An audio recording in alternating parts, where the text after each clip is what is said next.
Welcome to Choo. I am Jacob Schau Paul Brunbauer, and recently my cousin Alexander and I made the local newspaper for our hot sauces, and we're pretty chuffed. Last May, we officially launched our hot sauce company, Caprico Chili Sauce, with my father, and we have since made a bit of a spicy splash in the local area. We love chili, and we love sharing our passion of all things hot and spicy with Well, basically anyone who will listen to us. We get asked a lot of questions at the local events that we attend where we sell our sauces and do free tastings and so on, and it got me thinking, why don't I do a short series all about the mighty chili pepper? This is all about the history, the evolution, what makes chili peppers hot, how do we rate them, the hottest peppers in the world, and so much more. So in this first episode, I will talk about the history of the chili pepper and how it made its way onto our plate. So grab a cold beer and a spicy snack, and let's get this bad boy underway.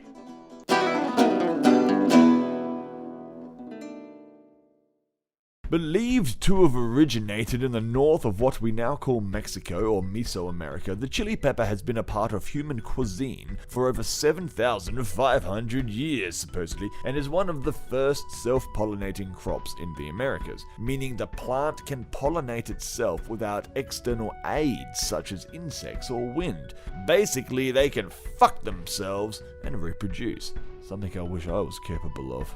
Seeing as humans supposedly only started plant-based agriculture, as in germinating and planting seed, around 12,000 years ago, the chili pepper has been with us, let's say, semi-modern humans for a very long time. Now, some newer evidence suggests that humans possibly started plant-based agriculture maybe 20,000 years ago, but this is where the term agriculture gets a bit wish-washy. Some ancient Aboriginal cultures have evidently, for example, dug up a yam or whatever, and after eating it, returned the scraps to the same place it was taken from, which would often keep that food type in one spot, possibly respawning over and over again. Is that agriculture? I mean, probably it is in one way or another, but it's not what we think of when we think of more modern techniques, that is, separating seed from plant, planting crops, and so on. So for the sake of my next point or phrase, let's say humans started what we now think of as plant-based agriculture around 12,000 years ago or so. To put things into perspective, that's roughly 6,000 years BC, well before Jesus, if you believe in him, well before the Roman Empire, even before the pyramids were built, before the Great Wall of China was made, and you will like this, even before beer was invented. People were adding chili to their meals to spice up their life, to burn out their buttholes, and probably daring their friends with just like, nah, eat it man, go on, just try it, hey, don't be a pussy, hey. But what I find interesting is that although some humans have had it, the chili, for thousands of years, most of the world has only had chili, the chili pepper, for about 500 years, as it was pretty much kept in South America until Europeans took it overseas at the end of the 15th century. But more on that in a bit. So the South Americans have been eating these bad boys for thousands of years, whilst the rest of the world sat around with boring, cold food. And by cold, I mean no chili, or unless you include pepper or mustard, which I do not, as evidence of black pepper and mustard does not go back as far as the chili pepper. I shall explain. Black pepper, we believe, originated in India and has been used in Indian food since at least 2000 BCE? Perhaps 400 BCE, the ancient Greeks were talking about it, and in Greater Europe it was traded extensively during the Roman Empire 2,000 odd years ago.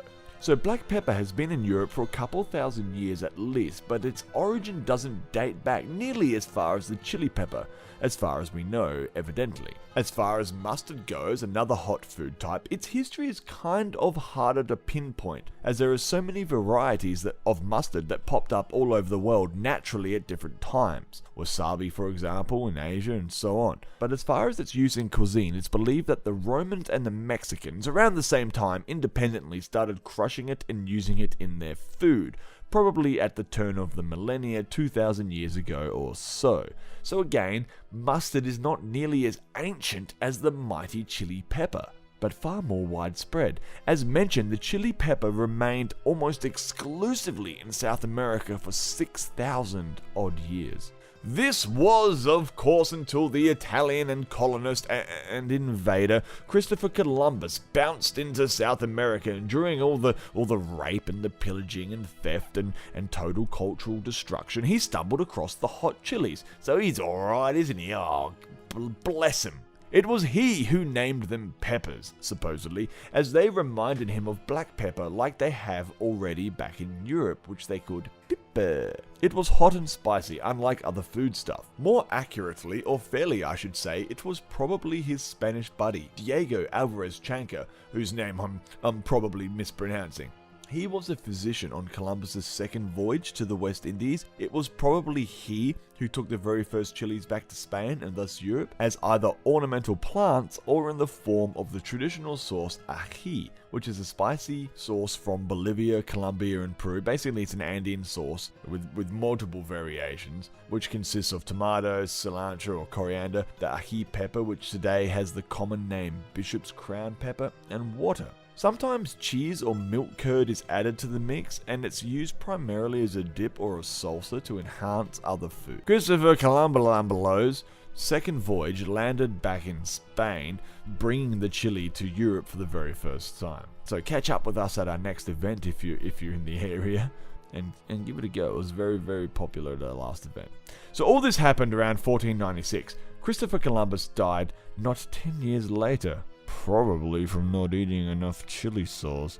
So South Americans have been eating these peppers for like 6,000 years longer than the rest of humanity. It's no wonder those bad boys have iron guts, while us crackers have burning rectums. From Spain, the chili slowly made its way through Europe and to the rest of the world, and eventually ended up in Asia, probably through Portuguese trade in the 16th century. Now, chili is an integral part of many East Asian and Indian foods.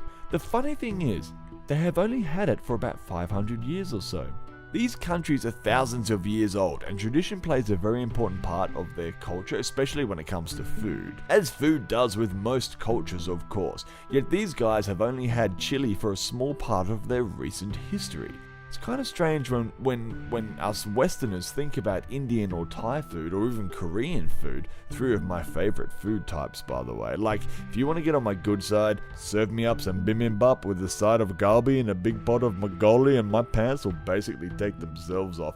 I don't care who or what you are, you could have me if you were so inclined, provided you fed me spicy Korean food first. Anyway, we often associate the cuisine from said countries with heat, the hotness and chilies. I mean, I couldn't imagine a Korean dish without gochujang, or an oxymoronic mild vindaloo, which is what you get here in Australia, or pad thai without fresh bird's eyes chopped up and mixed throughout. Yet funnily enough, the chili was most likely, well, actually evidently, in Europe before reaching Asia. Yet, we don't typically think of Germanic food or Anglo-Saxon food or European food as traditionally spicy or spicy at all, with the exclusion perhaps of some Hungarian and Spanish dishes. But why?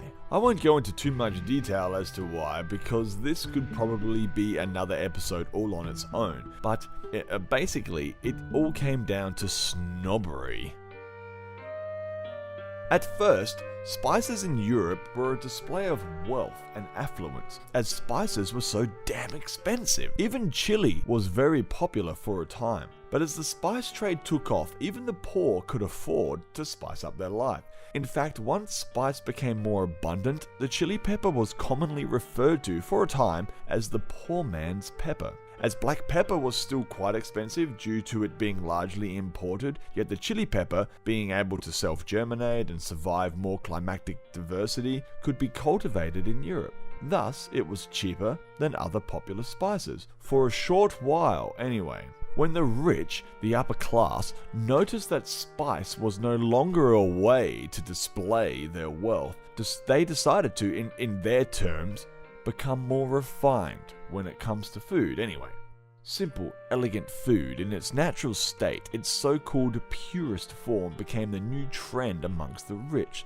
The poor and the lower class, as they often did in the times, liked to mimic royalty and the aristocracy, and thus spicy food in Europe slowly became less and less popular, and the sheeple followed the way of their rulers. This is the current theory as to why European food is typically not hot as opposed to, say, Asian food, despite Europe having access to chili long before Asia had even heard of it. It's quite strange.